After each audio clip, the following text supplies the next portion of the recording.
अगर सौभाग्य उदय हुआ हो तो स्वामी जी के चरणों का भरोसा करके एक जन्म देख लो। इस जन्म में बस एक ठसक ले आओ हमारे माई श्यामा जू को राज, जाके अधीन सदा ही सांवरो, या ब्रज को सिरताज हमारे माई श्यामा जू को राज। यह जोरी अविचल वृंदावन नाहिन्नान सुकाज। अब हमें किसी से कोई संबंध नहीं, रसिक अनन्य निशान बजायो एक श्याम श्यामा पद प्रीति। श्री हरिवंश चरण निज सेवक बिचले नहीं छाड़ी रस रीति। कैसी भी परिस्थिति हो ठसक से बोलो हमारे माई श्यामा जू को राज। वो वस्तु मिलेगी जो बड़ी बड़ी साधनाओं से भी नहीं प्राप्त होती। चलते हैं पूज्यपाद श्री उड़िया बाबा जी महाराज महापुरुषों के वचन समस्त संशयों का छेदन करके व्यवहार और परमार्थ दोनों को पुष्ट करते हैं। महाराज जी, साधु की पहचान कैसे होती है, कैसे जाना जाए कि साधु है? तो बोले चेहरे से साधु की पहचान नहीं होती है। चेहरा चिकना तो मांस खाने वालों का भी होता है। इससे अनुमान नहीं लगाया जा सकता कि चेहरा चिकना है तो महात्मा है। चेहरे से महात्मा की पहचान नहीं होती। इसका तपस्या से कोई संबंध चेहरे का नहीं होता है। तप की पहचान होती नेत्रों से। जब उसके नेत्रों में नेत्र मिला जाते तभी 1 मिनट में फाइनल हो जाता है तुम्हें ब्रह्म साक्षात्कार है कि नहीं है, तुम्हारी क्या भूमिका है, तुम्हारी क्या स्थिति। नेत्र में नेत्र मिलते ही पता चल जाता है। नेत्रों, ये गुरु प्रताप से वृत्ति आती है तब पता चलता है। नेत्र में नेत्र मिलते ही कि कितना ब्रह्मचर्य है, कितना तपस्वी है, कितने भूमिका पर है, क्या स्थिति है। चेहरे से पता नहीं चल सकता। चेहरा चिकना देख कर कि बहुत चमक रहा है तो आप देखो मांस खाने वालों को, उनके भी चेहरे चमकते, तो क्या तपस्वी है, क्या वो महात्मा है? ऐसा नहीं। प्रेमी की स्थिति नेत्रों में अलग होती है, ज्ञानी की स्थिति अलग होती है, विषयी की स्थिति अलग होती है। ये प्रवीणता होती, गुरु प्रताप से ये वृत्ति मिलती है जिसके द्वारा जाना जाता है कि इसकी स्थिति क्या है। जो संत को पहचानने की चेष्टा करे तो उसे संत पहले बनना पड़ेगा। बिना संत हुए संत की पहचान नहीं हो सकती। 1000 लोग दंडवत कर रहे हैं, 1000 लोग पीछे चल रहे हैं, इसका मतलब नहीं है कि वो संत ही हो। और कोई दंडवत नहीं कर रहा, कोई नहीं जान रहा, फटा पुराना कपड़ा पहने भिक्षा मांग रहा है, तुम समझ रहे हो भिखारी और प्रिया प्रीतम उसके साथ खेलते हैं। किसी भी तरह नहीं जाना जा सकता। संतों की 2 प्रकार की रहनी, एक राजसी ठाठ बाट से रहते हैं, एक विरक्ति एकदम अकिंचन भाव से रहते हैं, तो दोनों को नहीं पहचाना जा सकता। राजसी ठाठ बाट से जो रहते हैं उनको देखकर लगेगा ये तो भोगी हैं, योगी कैसे हो सकते हैं। और ऐसे वो फटे पुराने कर लगता है भिखारी हैं, भगवान के भक्त कैसे हो सकते हैं। क्या ऐसी दशा भगवान के भक्तों? दोनों स्थिति में आप नहीं पहचान सकते, नहीं पहचान सकते। भगवान जैसे जिसको जनाना चाहे वही जान पाता है। सोई जाने जे देहु जनाई। ऐसे ही संत जिसको अपना परिचय दे दे तो भले वो जान जाए, नहीं बाहरी लक्षणों से नहीं जाना जा सकता। साधक को चाहिए कि हंसी मजाक करना बंद कर दे। इससे विषय इंद्रियों में उल्लसित होने लगते हैं। जो लोग ये कहते हैं कि हंसना बहुत जरूरी है, तो झूठा हंसना जरूरी है। बोले इससे स्वास्थ्य वर्धन होता है। अंदर जल रहे हो वासनाओं से, दुर्वासनाओं से, तुम्हारी बाहरी ठठाका लगाने से स्वास्थ्य सही रहेगा। अरे राधा राधा जपो, सब ठीक हो जाएगा। नाम भगवान का जपो, तुम्हारा चिंतन सही होगा, सब सही हो जाएगा। आपसे सही कहते हैं। हर समय ऐसी मस्ती रहती है। हमारे तो ऐसे प्रीतम है, दो बिहरत दो प्रीतम कुंज, जो सर्वज्ञ है, त्रिकालज्ञ है, सर्वलोक अध्यक्ष है, सब। हमारे हृदय में कैसी फूलन होगी, कैसे जान सकते। हमें हंसना है तो अपने प्रभु में हंसना है, रोना है तो अपने प्रभु में रोना है। हमें अगर विषय सेवन करना है तो अपने प्रभु में सेवन करना है। प्रभु में, प्रभु से बिलग नहीं, प्रभु से बिलग कुछ नहीं। प्रभु को साथ लेकर प्रभु में ही। कैसे? पानी पीना है तो प्रभु को पवा के, भोजन पाना है तो प्रभु को पवा के, वस्त्र धारण करना है तो प्रभु। जो कुछ पहले आप देखो, आप पाओ, आप भोगो, हम तो प्रसाद भोगता है। हंसी दिल लगी साधक को नहीं करना चाहिए। इससे बुद्धि रजोगुण से युक्त होकर विकारग्रस्त हो जाती है। जो हंसी मजाक करता है वो परमार्थ की ऊंचाई पर चढ़ने की, जब काम हो जाता है ना, तब एक अलबेली मस्ती आती। फिर तो आप समझ ही नहीं सकते कि संसारिक है कि सिद्ध है। अलबेली मस्ती आती। हमने सिद्धों को देखा। जैनपुर में संत भगवान आए थे कि उनके एक चेला सरौता और वो लिए बैठे रहते। तो फौरन पान लगा दियो। बादशाह, बादशाह। अरे भगवत प्राप्त महापुरुषों की तो आप जान ही नहीं सकते कि ये संत है। उनकी ऐसी लीलाएं विचित्र होती है। हंसी मजाक दिल्लगी, जब तक हमारा लक्ष्य प्राप्त न हो जाए तब तक नहीं, तब तक नहीं। नारायण हरिभजन में पांचों न सुहात, विषय भोग, निद्रा, हंसी, जगत प्रीति, बहु बात, बहुत बात, हंसी मजाक, खूब डट के नींद, इसी पर पूरा जीवन लगाया गया है, नींद नहीं। नारायण हरिभजन में पांचों न सुहात। जब हमको पता जाना है तो जितना कमा ले उतना कमा ले। किसके लिए? इस जगत के लिए। अब हमारे लिए राधा राधा जो रटते हैं, सर्वे भवन्तु सुखिनः सर्वे सन्तु निरामया सर्वे भद्राणि पश्यन्तु मा कश्चित् दुर्भाग् भवेत्। अधिक से अधिक जगो और जगकर भगवान नाम स्मरण करते हुए सबका मंगल करो, सबको आनंद प्रदान करो। नारायण हरिभजन में पांचों न सुहात, विषय भोग, अच्छे अच्छे पदार्थ नहीं, उतना डालो जितने से डट के भजन हो। यह घाटी नीचे माटी, यहां से 2 अंगुल जीभ का केवल स्वाद है, आ गया कोई स्वाद नहीं, नीचे तो सब मलमूत्र बन जाएगा। होश में खाओ, उसी समय संयम में भोजन ग्रहण करो। इतना ना पाओ कि प्रमाद स्थिति आ जाए, भजन छूट जाए। थोड़ा भूखे रहो, रूखा सूखा पाओ, रूखा सूखा खाए के ठंडा पानी पियो। देख पर आई चुपरी मत ललचावे जीव, चुपरी पाओगे तो चुपर जाओगे। संसार का माया मल तुम्हारे मन के ऊपर चुपर जाएगा, फिर नहीं निकल पाएगा। ये सूखा खाओगे, मन सूखा हो जाएगा, निर्विषय हो जाएगा, भजन में डूब जाओगे। निद्रा, नींद बहुत आनंद का विषय है। अपने अभ्यास में आ जाओ। ये हमने बचपन में पढ़ा था। कृष्णानंद स्वामी एक थे महापुरुष, उनके वाक्य थे कि भोजन और नींद इन 2 को अपने कब्जे में किया जा सकता है। एक कवल 1 सप्ताह में घटाओ, महीने में 4 कवल घटाओ, जितना पाते हो। बिल्कुल समझ में भी नहीं आएगा और आप जीत जाओगे। रोज आप अपनी नींद को 1-1 मिनट कम करो, आप शून्य पे पहुंच जाएंगे। कई दिन न सोने पर भी कोई परेशानी नहीं। अभ्यास योगी युक्त है, ये एक दिन में नहीं हो जाएगा। पूरे जीवन की बातें बता रहा हूं। नींद पर अगर कब्जे आप उसको नहीं लिए, भोजन पर अपना कब्जा नहीं किए, विषय भोगों पर कब्जा नहीं किए, तो मतलब क्या रह गया? फिर साधुता क्या रह गई? फिर तो खाओ पियो, मौज लो, मस्ती लो, इसके बाद नरक जाओ। भगवत मार्ग के पथिक होकर के मौज मस्ती किसमें है? जनमन रंजन भगवान है हमारे। भगवान की लीला कथा, भगवान के नाम गुण रूप में आनंद लेना, ये मस्ती है। हंसी मजाक भगवान में और जगत प्रीति बिल्कुल नहीं।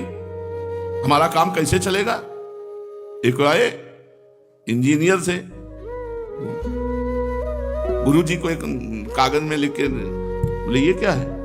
बोले नंबर है। किस लिए? बोले जब कभी आवश्यकता हो तब लगा लेना, हमारा नंबर, हम तुरंत सेवा में उपस्थित होंगे। उनका अभी तक तुम ही सेवा करते रहे हो, तुम्हारी नंबर से हमारा चलता रहे। किशोरी जी का नंबर रखना कि तेरा नंबर रखना? किशोरी जी के पाले, उनके पोषे, उनके संभाले, हमें किसी के नंबर की जरूरत नहीं, किसी के नंबर की जरूरत नहीं है। हमारी श्री जी का नंबर जानते हो क्या है? दैन्यता। दीन होकर पुकारा, सीधे उत्तर मिलेगा। श्याम श्याम श्याम, राधा राधा राधा, इधर बोलो उधर उत्तर आएगा। श्यामेति सुंदर वरेति मनोहरेति कंदर्प कोटि ललितेति। सुनाग हो गई बात श्री जी से। श्री जी कहीं दूर थोड़ी है, श्रवणेन्द्री दूर है, श्री जी नजदीक है, बहुत नजदीक श्री जी। बस दैन्य आ जाए और अपनापन आ जाए, मेरी स्वामिनी जो, मेरी महारानी जो।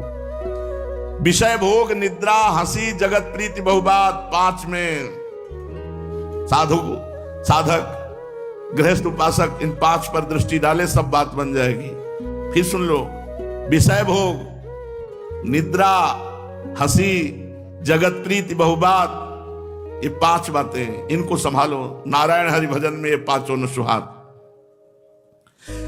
बाबा कह रहे हैं आजकल बड़े बड़े नए नए पंथ चलाए जा रहे हैं, नए नए ग्रंथ बनाए जा रहे हैं। अरे ये 4 दिन की बातें, नए नए ग्रंथ बना रहे, नए नए पंथ बना रहे। जो आचार्य महापुरुषों ने पंथ बनाया, क्या उससे तृप्ति नहीं हो रही है? ये सब नाटकबाजी है जो नष्ट करने वाली है। तस्मात् शास्त्रम प्रमाणम ते कार्याकार व्यवस्थित। कार्य और अकार्य की व्यवस्था शास्त्र सम्मिलित, जैसा शास्त्र कह रहा है वैसा। अगर शास्त्र सम्मिलित नहीं है, मनमानी है, तो फिर नहीं। मनमानी तिलक, मनमानी आडंबर, मनमानी छूछा, मनमानी आचार्य परंपरा। तुम किस परंपरा के हो? तुम्हारे आचार्य ने तुमको यही दिया है? प्रश्न उत्तर करो, अभी सब खत्म। आजकल नए नए ग्रंथ बन रहे, नए नए पंथ बन रहे सब। जो आचार्य परंपरा से तत्काल सिद्ध, गुरु परंपरा से 20 वर्ष चला जाता है, तब बात समझ में आती है परमार्थ किसे कहते हैं, या तत्काल सिद्ध। ऐसे लोग खुद नष्ट होते हैं और जो उनके अनुयायी हो जाते हैं उनको भी नष्ट कर देते हैं। आप गए और औरों घालें, जे कौन सतमार्ग प्रतिपालें। अध्यात्म प्राप्त होना कोई साधारण बात नहीं है। जब तक आध्यात्मिक सत्य गुरु नहीं मिलेगा तब तक अध्यात्म में प्रवेश ही नहीं हो सकता है।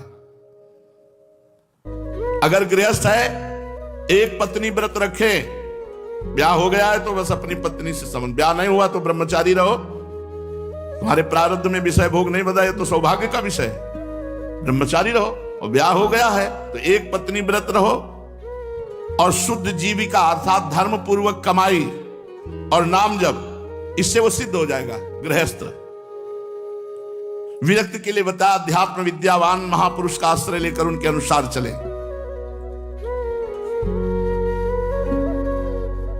भगवती अम्बा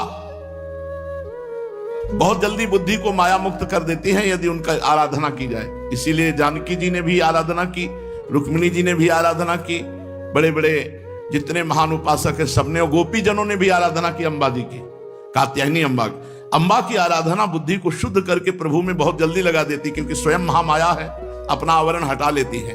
राधा बाबा ने भी आद्याशक्ति भगवती की उपासना की, जिससे भाव देश में आगे बढ़े। तो हम ये कहते हैं जो कायर लोग इधर उधर समय व्यर्थ करते हैं, ये क्यों नहीं पाठ करते हैं दुर्गा सप्तशती का? इनकी बुद्धि शुद्ध हो जाए, धन मिल जाएगा, शांति हो जाएगी। जो दुर्गा दैवी शक्ति की आराधना करता है, ब्रह्मांड को चीर कर जहां चाहे वहां जा सकता है। आद्याशक्ति में बहुत बड़ी शक्ति है और इसका खुद का अनुभव है। बच्चापन में इसी के अम्बा जी की आराधना हुई।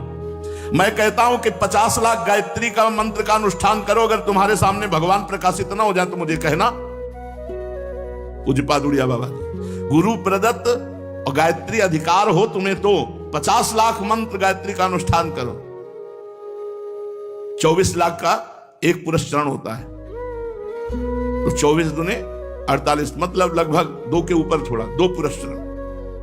जब के देखो, अपने लोगों को जब पुरस्चरण दिया गया था तो खड़े होकर के जप होता था, क्योंकि बैठने से नई अवस्था थी, तो नींद का आवेश ना आ जाए, कहीं त्रुटि ना हो जाए अनुष्ठान में। तो 108 कुशा का मुट्ठा पवित्री, चोटी पे पवित्री, और यज्ञोपवित सूत का और मूंज का आसन, कभी आसन में बैठकर कभी खड़े होकर बस गायत्री अनुष्ठान। कह रहे 50 लाख जप के देखो, अगर भगवान का प्रकाश सामने ना हो जाए तो कहना।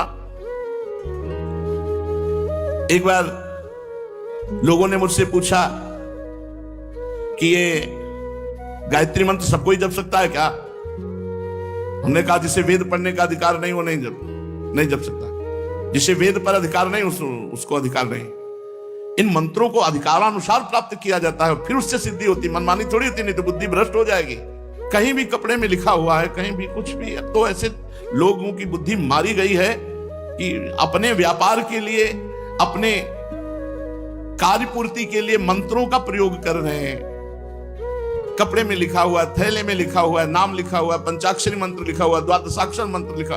हमारी बुद्धि भ्रष्ट हो गई। अपने व्यापार के लिए भगवान नाम का दुरुपयोग करते हो, भगवत रूप का, और सनातन धर्मावलंबी कहलाते हो, अपने इष्ट का अपमान करते हो। महापुरुष के वचन है, उनके अनुसार कहे। जहां नाम जप नहीं है, मंत्र मर्यादा के अनुसार दिया जाता है। ऐसा थोड़ी सब मंत्र के अधिकारी है, नहीं, अधिकार के अनुसार। आरत अधिकारी जब पावई गूढ़ तत्व न साधु दुरावई। तो मैं ये कहता हूं कि भजन का प्रभाव, सबका अधिकार है नाम जप करने में। मंत्रों में तो अधिकार देखा जाता है, लेकिन नाम जप में सबका अधिकार। ऐसा नाम जप करो रोम रोम से नाम की ध्वनि प्रकट हो जाए, जगत पावन करने वाले बन जाओगे। मम भक्ति युक्तो भुवनम पुनात्। कोई भी हो, अहो वत्सो पचतो गरीयान यज्ञभाग्ये वर्तते नाम तुभ्यम। वो चांडाल कुत्ते का मांस खाने वाला चांडाल भी सर्वश्रेष्ठ हो जाएगा, जिसकी जिह्वा के अग्रभाग पर हरि का नाम विराजमान है। पहले साधु ऐसे नहीं बन जाते थे। अगर कोई भी साधु, पूज्य बाबा कह रहे, मनमानी भेद धारण करने वाले, पूछा जाता था उससे, अगर वो सही गुरु परंपरा से नहीं है तो पिटाई करके कपड़े उतार लिए जाते थे, साधु ही उतार लेते थे कि तुम साधुओं की बदनामी करोगे, तुम सच्चे साधु नहीं हो, सच्चे परमार्थ के पथिकों से नहीं जुड़े हुए हो, तो तुम कुमार्गामी वृत्तियां धारण करोगे। तो ऐसे गुरु परंपरागत। अब जिसको देखो वही सन्यास वेश धारण किए घूम रहा है। पूज्य बाबा कह रहे हैं ना कोई गुरु परंपरा से मतलब है ना। एक हितधाम में आए थे, सन्यास वेश लिए, मतलब लाल भगवा वस्त्र धारण किए थे, खड़े हुए। उनका हमारा प्रश्न है कि हम आपसे शरणागति लेना चाहते हैं। उनका तो सन्यासी, उनका नहीं हमने किसी से लिया नहीं, स्वयं पर हम महत अपराध कर रहे हो। ये वस्त्र ऐसे अपने आप पहन लिए जाते हैं, अपने आप मनमानी किया जाता है, और वो शुद्ध संत जैसे पूरा वेश, पूरा शुद्ध संत जैसे। अभी तक तुमने दीक्षा ही नहीं ली हो, इतना वेश, इतना ऐसे मनमानी नहीं। एक कदम भी गुरु परंपरा के बिना नहीं चला जाता। आचार्य परंपरा, भगवान स्वयं आचार्य रूप में अवतरित हुए। मनमानी आचरण नहीं करना चाहिए। महाराज जी, धामवास कैसे सफल होता है? जो विरक्त है, हर समय नाम जप करे, मंत्र जप करे, भिक्षान्य आकाश वृत्ति से जिए और पंचकोशी परिक्रमा करे। धाम की अगर समय मिले तो परिक्रमा करे, भिक्षान्य आकाश वृत्ति से जिए, हर समय नाम जप या मंत्र जप करे, और जो सन्यास के नियम बताए गए हैं उनका अक्षरशः पालन करे। भूमि शयन, रज के पात्र में पाना, अपना आसन, अपना बासन, ये ना तो किसी के पात्र में पाना, ना तो किसी को अपने पात्र में पाने देना, ना किसी के आसन में बैठना, ना किसी को अपने आसन में बैठने देना गुरु के सिवा। नित्य नियम दिनचर्या पाठ जो जब वो बस उतने में ही अपने को रमे रहना है। अब तो संसार में देखते हैं कि कोई भगवान का भय ही नहीं मान रहा, दिनों दिन अवनति होती जा रही है। जो महात्मा और ईश्वर का भय नहीं मानता है वो नष्ट हो जाता है। जीव निर्भय तब तक नहीं होता जब तक भगवान की प्राप्ति नहीं हो जाती, और जो भय छोड़ दे ईश्वर और गुरु का तो पाप, घोर पाप करने लगता है। यदि ईश्वर का भय बना है या संत का भय बना है तो फिर वो निकल जाएगा, संसार समुद्र से निकल जाएगा, नहीं तो फंस जाएगा। संसार में 4 प्रकार के जीव होते हैं। पहला प्रवाही, दूसरा कर्मी, तीसरा भक्त और चौथा ज्ञानी। प्रवाही बहे चले जा रहे हैं, जब जैसा मन में आया राग द्वेष काम क्रोध लोभ बहते चले जा रहे हैं। उनको किसी से मतलब नहीं, धर्म कर्म से कोई मतलब नहीं, शास्त्र संत कोई मतलब नहीं। ये प्रवाही हैं, ये बार बार जन्मते मरते रहेंगे, नरक स्वर्ग ऐसे घूमते रहेंगे। कर्मी, जिनको ज्ञान है इस बात का कौन सा अनुष्ठान कौन सा फल देता है, उसके अनुसार वो कर्म करते हैं, धर्म पूर्वक कर्म करते हैं। वो केवल फल की प्राप्ति की चाह से, उन प्रवाही से तो ये ठीक ही है। तीसरा होता है भक्त, जो केवल भगवत प्रेम के लिए समस्त आचरण करता है। जो भी चेष्टाएं हो रही उसका फल उसे प्रेम चाहिए, भगवत प्रेम चाहिए। ना इनका संसार में राग होता है, ना द्वेष होता है, ना इनको दुख की कोई परवाह होती है, ना सुख की परवाह होती है। इनके रात दिन एक ही बात लगी रहती है, रोना और प्रभु से और रोना, मांगना। जिस पर तुम हो रीझते क्या देते यदुवीर, रोना सिसकना तड़पना आहों की जागीर। हा कृष्ण हा राधा, रात दिन ऐसे रुदन करना। ये होते हैं भक्त। और ज्ञानी, ज्ञानी में राग द्वेष की सत्ता ही नहीं रहती, अहमता ममता ही नहीं रहती, एक अपने के सिवा दूसरा कोई होता ही नहीं, तो किसी को नमस्कार प्रणाम कुछ व्यवहार ही नहीं होता। ऐसे ज्ञानी मिलना, ऐसे भक्त मिलना बड़ा मुश्किल है। महापुरुषों के वचनों को सुनो, उनको मनन करो और अपने आचरण में उतारो। चलते हैं श्रीमद् भागवत महापुराण। प्रसंग चल रहा है कि रात में स्वप्न में बाणासुर की पुत्री उषा जी ने देखा एक नवकिशोर श्यामघन कमल नयन पीतांबरधारी। बस तो चित्त लुट गया उषा जी का। अब वो जगी और हा प्रीतम ऐसा पुकार उठी। तो सब सहेलियां पास थी, उन्होंने कहा बिना प्रीतम के प्रीतम कैसे पुकार उठी। संकुचित हो गई उषा जी। उनकी चित्रलेखा नाम की एक मित्र सखी थी जो योगिनी थी, आकाश मार्ग से चल सकती थी और जितनी रचना ब्रह्मा जी की है सबका चित्र बना सकती थी। उन्होंने कहा कि प्रिय सखी तुम उदास मत होइए, मैं अनुमान से कह रही हूं कि तुम्हारे स्वप्न में कोई देव सुंदर पुरुष आया और तुम्हारे चित्त का अपहरण कर गया, तभी तुम जगते हुए एकदम कहा हा प्रीतम तुम कहां हो। तुम कहा तो कहा तुम क्षोभ मत करो, शोक मत करो, मैं अभी चित्र बनाती हूं, बस चित्र को तुम बता देना कि ये यही है, बस इतने में हम उसका अपहरण करके लाएंगे और आपके पास आपको मिला देंगे। गंधर्वों के, नागों के, पन्नगों के, विद्याधरों के, देवों के, सबके चित्र बनाते चली गई।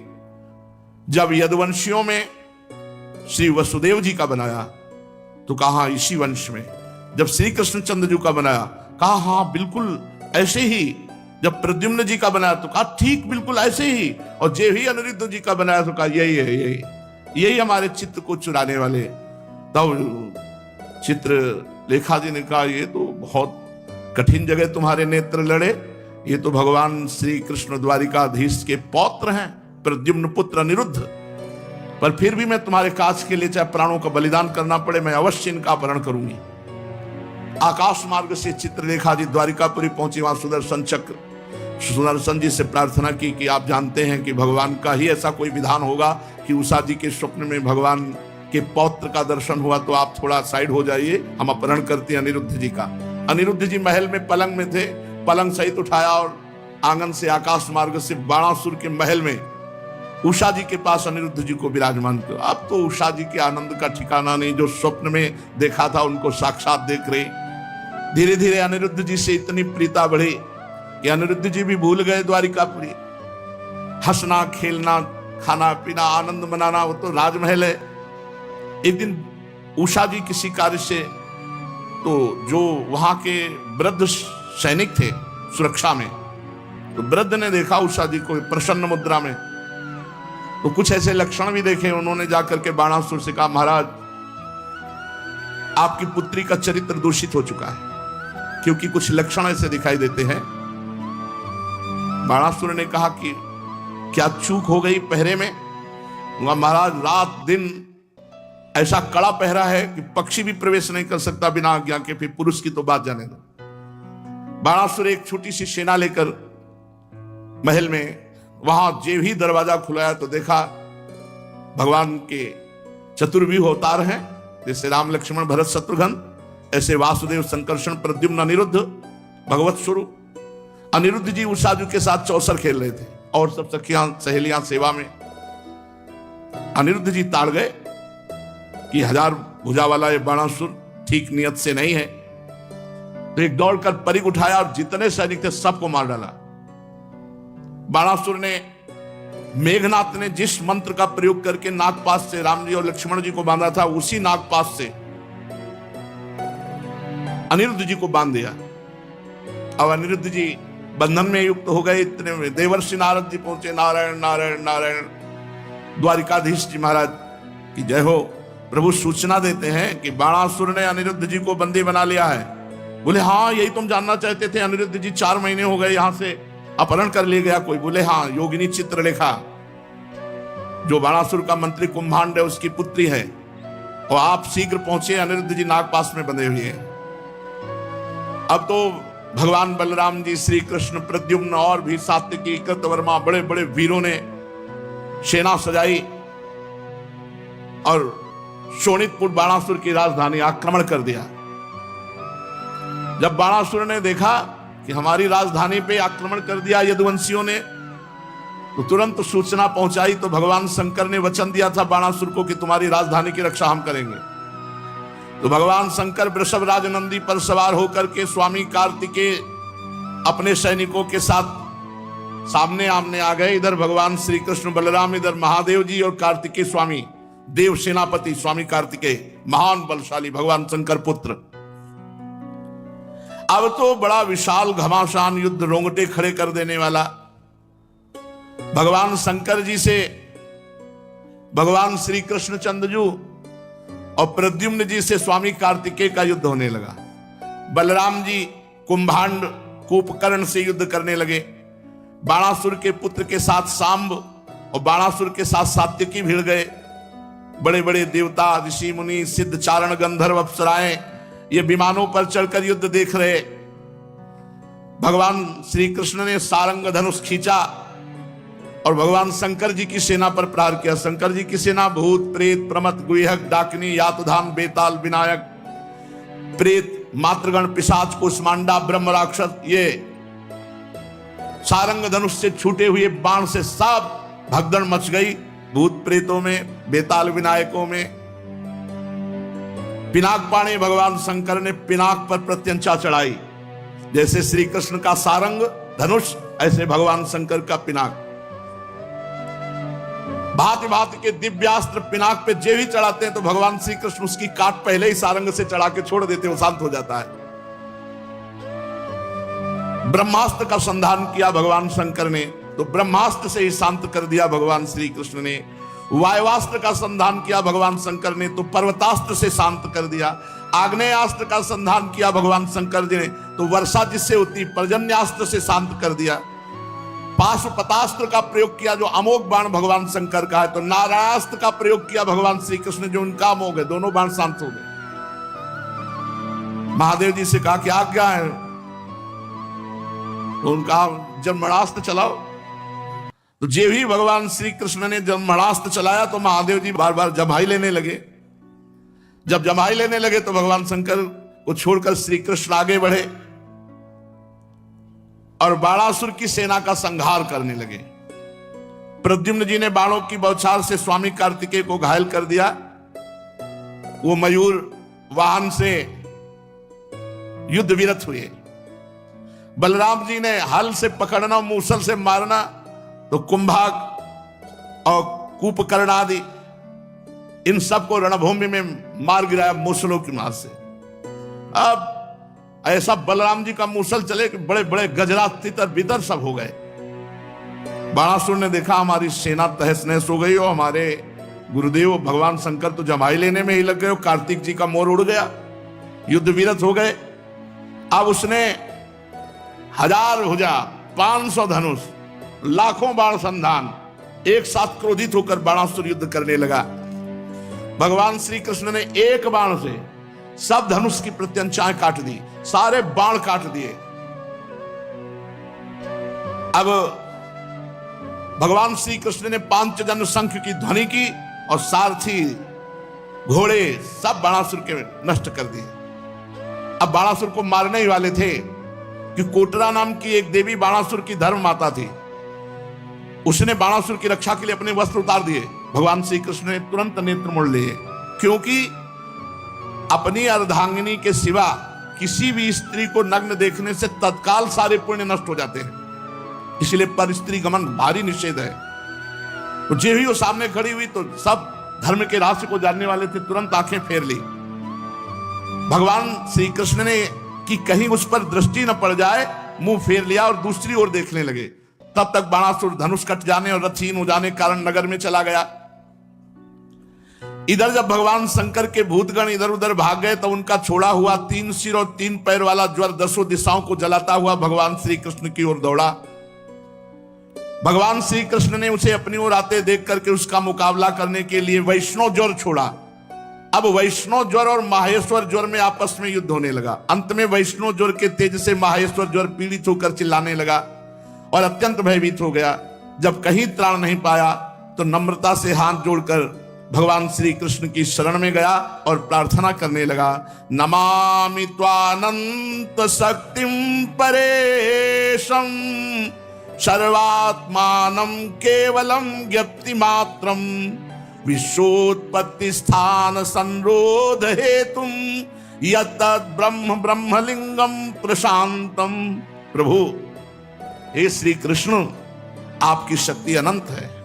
आप ब्रह्मादीश्वरों के भी परम महेश्वर हैं। आप सबके आत्मा और सर्वस्वरूप हैं। आप अद्वितीय केवल ज्ञान स्वरूप हैं। संसार की उत्पत्ति, स्थिति और संहार इसके कारण आप ही हैं।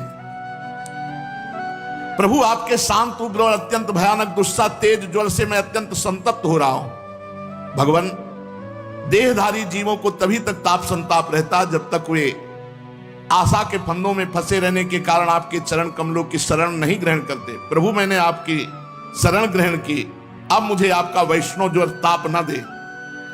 तब भगवान श्री कृष्ण ने कहा, त्रिशरा माहेश्वर ज्वर से मैं तुम पर प्रसन्न हूं। अब तुम वैष्णव ज्वर से निर्भय हो जाओ। संसार में जो कोई हम दोनों का संवाद स्मरण करेगा उसे तुमसे कोई भय नहीं रह जाएगा। भगवान श्री कृष्ण के इस प्रकार कहने पर माहेश्वर ज्वर उन्हें प्रणाम करके चला गया।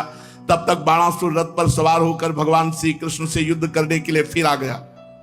बाणासुर ने अपने 1000 हाथों में तरह तरह के हथियार ले रखे थे। अब अत्यंत क्रोध में भरकर चक्रपाणी भगवान श्री कृष्ण पर बाणों की वर्षा करने लगा। भगवान श्री कृष्ण ने देखा कि बाणासुर ऐसे नहीं मानेगा, तो सुदर्शन चक्र का स्मरण किया। स्मरण करते सुदर्शन चक्र हाथ में आ गए और आदेश किया, जाओ इसके अस्त्र शस्त्र और भुजाएं भी काट डालो। बस इतना ही आदेश, जितना आदेश होता है उतना सुदर्शन जी करते हैं। अस्त्र शस्त्र काट दिया और भुजाएं काट। जब चक्रधारी भगवान का चक्र, तो भगवान शंकर आ गए और कहा, त्वं ही ब्रह्म परम ज्योतिर गूढ़म ब्रह्मणि वाङ्मये यम पश्यन्त्यमलात्मान आकाशमिव केवलम। प्रभु, वेद मंत्रों में तात्पर्य रूप से छिपे हुए परम ज्योतिष स्वरूप पर ब्रह्म आप हैं। शुद्ध हृदय महात्मा गण आपके आकाश के समान सर्वव्यापक निर्विकार स्वरूप का साक्षात्कार करते हैं। हे समस्त भुवनों के पालक, आप सजाति विजाति स्वगत भेद से रहित एक अद्वितीय आदि पुरुष हैं। प्रभु, जैसे सूर्य अपनी छाया बादलों से ही ढक जाता है और उन बादलों तथा विभिन्न रूपों को प्रकाशित करता है, उसी प्रकार आप स्वयं प्रकाश हैं, परंतु गुणों के द्वारा मानो ढक से जाते हैं। इसीलिए कोई जल्दी देहाभिमानी आपको जान नहीं पाता। प्रभु, वास्तव में आप अनंत हैं।